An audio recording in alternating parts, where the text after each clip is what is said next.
Good evening. This is AWANI Tonight. I'm Cynthia Ng. About 10,000 Indonesian domestic workers expected to arrive here after Hari Raya. And after 6 years of deliberation, Indonesia finally passes law to tackle sexual violence. That's coming up.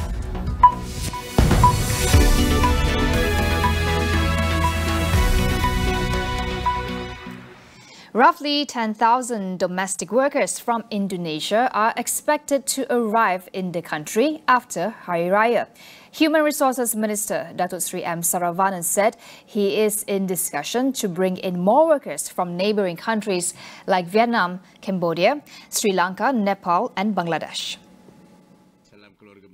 He noted that the application process for maids will be dependent on the source country. For Indonesia, there is a requirement for a minimum household income of 7,000 ringgit to employ a maid, in fear that maids would not be paid their salaries by those from a lower income household. Saravanan said that he would be looking into this requirement, noting that the high costs may prevent legitimate workers from entering the country.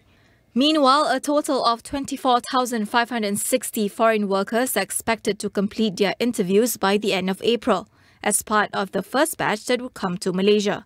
This is from over 500,000 applications received. Saravanan said there are still several sectors such as textiles, barbershops, scrap metal and goldsmith shops that are frozen from obtaining foreign workers. He, however, assured that shortages in sectors such as construction, plantations, manufacturing, agriculture and services would still be fulfilled. Prior to the pandemic, there were 1.7 million foreign workers in the country. Now it is estimated at 1.17 million. DAP Secretary General Anthony Loke told his party members today to fully prepare their electoral machinery by August.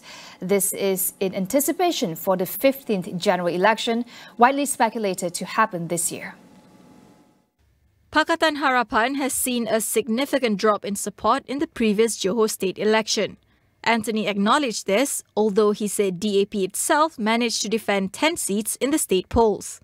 Therefore, he said his party will focus on a specific action plan for GE15 the next 4 months.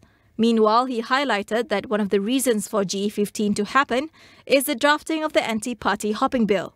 He is in favour of the bill, saying that this would restore voters' confidence in the electoral system. Permatang Pauh MP Nurul Izzah Anwar has decided to sit out the PKR party election this month. Instead of running for a party executive position, she will be devoting her attention to winning over hearts of fence-sitting voters.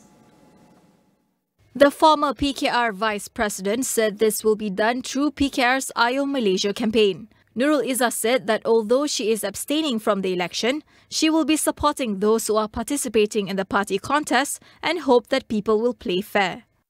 Nurul Izzah quit as PKR VP in December 2018. She explained that this was due to betrayal of party colleagues, which led to the collapse of the Pakatan Harapan government in early 2018.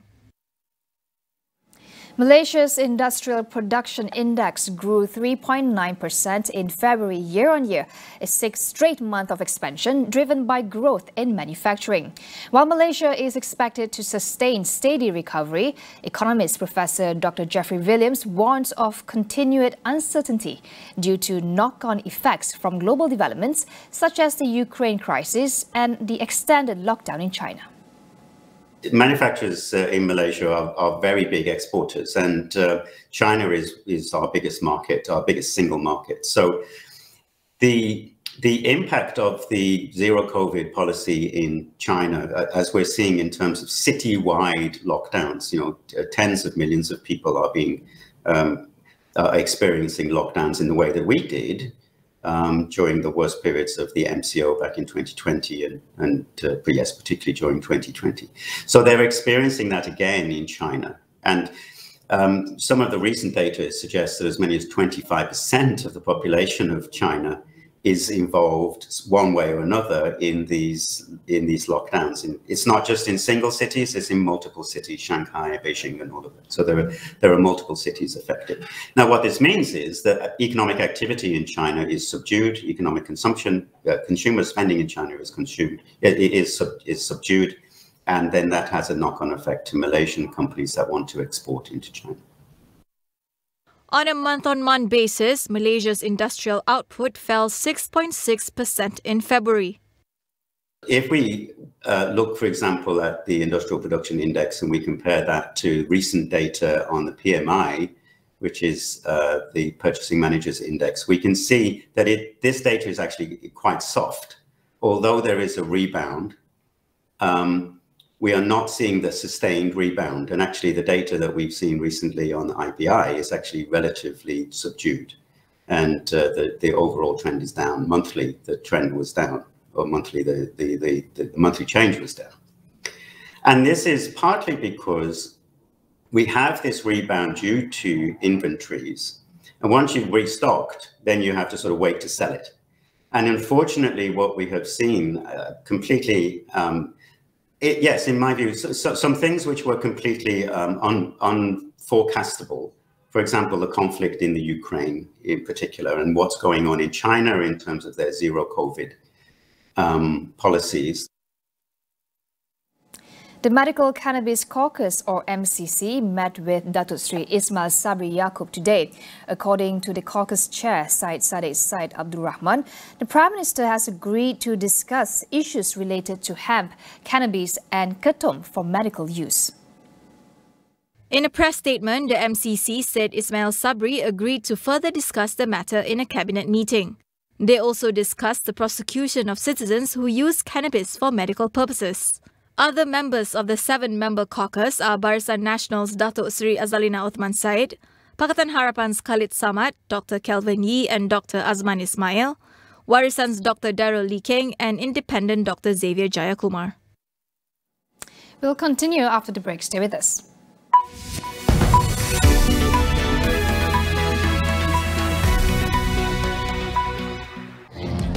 Rangkaian memang menakjubkan.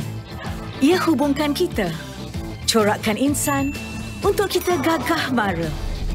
Malah sedia menggendong aspirasi kita. Tak kira siapa, di mana kita berada atau cita-cita. Kita mungkin dari rangkaian berbeza. Bersama, kita kuasakan rangkaian Malaysia yang sentiasa sedia melakar masa depan.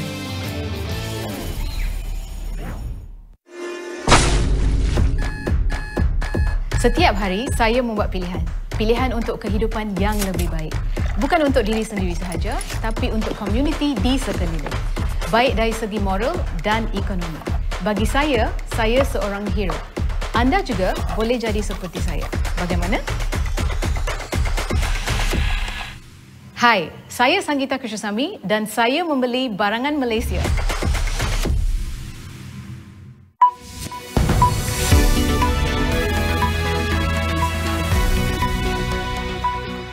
Welcome back. Sri Lanka has defaulted on its $51 billion external debt, pending a bailout from the International Monetary Fund, IMF. The government has called the move a last resort after running out of foreign exchange to import essential goods. The island nation is grappling with its worst economic crisis since independence, with acute shortages of food and fuel causing regular blackouts. The crisis has caused widespread misery for Sri Lanka's 22 million population that led to weeks of anti-government protests demanding President Gotabaya Rajapaksa to resign. Its finance ministry said in a statement that creditors, including foreign governments, were free to capitalize any interest payments due to them or opt for payback in Sri Lankan rupees. The country is due to start talks with the IMF on a loan program next week. After 6 years of deliberation, Indonesia passed a bill to tackle sexual violence aimed at providing a legal framework for victims to secure justice. A majority of lawmakers backed the bill at the plenary session in Parliament, overcoming opposition from some conservative groups. The law includes prison terms of up to 12 years for physical sexual abuse, 15 years for sexual exploitation, and 9 years for forced marriage, which include child marriage. Activists broadly welcomed the bill, though some have objected to its limited scope and the omission of a specific clause that provided a clearer definition of what constituted rape. The bill also stipulated that a court must compel convicted abusers to pay restitution and authorities to provide counselling to victims. At least 28 people have died so far in landslides and floods in the Philippines after Tropical Storm Maggie swept the nation. Despite being hampered by mud and rain, rescuers continue their search for survivors today. More than 17,000 people have fled their homes as the storm pummeled the country, flooding houses, severing roads and knocking out power.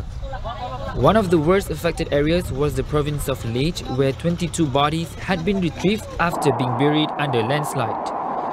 Maggie, known locally as Agatin, hit the archipelago on Sunday with winds of up to 65 kilometers per hour. The Philippines typically sees an average of 20 storms and typhoons each year.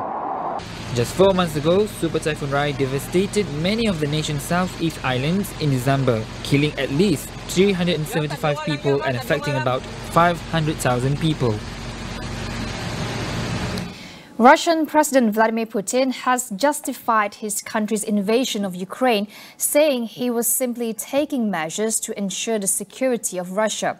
He also vowed that the military operation in Ukraine will succeed. Putin's remarks came on a trip to the Vostochny space launch facility and marked his first known trip outside Moscow since the Ukraine invasion started on February 24th. Putin was quoted as saying that Moscow had no other choice but to launch a military operation to protect Russia. The US, he said, was using Ukraine to threaten Russia, and that Moscow had to defend Russian-speaking people in Ukraine from persecution. Putin met his ally Belarusian President Alexander Lukashenko for talks in Vostochny Cosmodrome.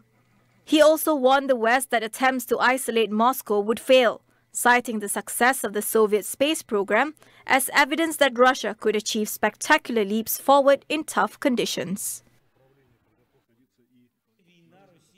Meanwhile, Ukrainian President Volodymyr Zelensky has urged the European Union to step up economic sanctions against Russia. Western intelligence suggests that Russian forces are preparing for what is expected to be a large and more focused push on expanding control in the east of Ukraine. Russia's main target is the port city of Mariupol. Its mayor said more than 10,000 civilians had died in the city since the invasion. The US and UK are said they are trying to verify reports that Russia has used chemical weapons in an attack on the city.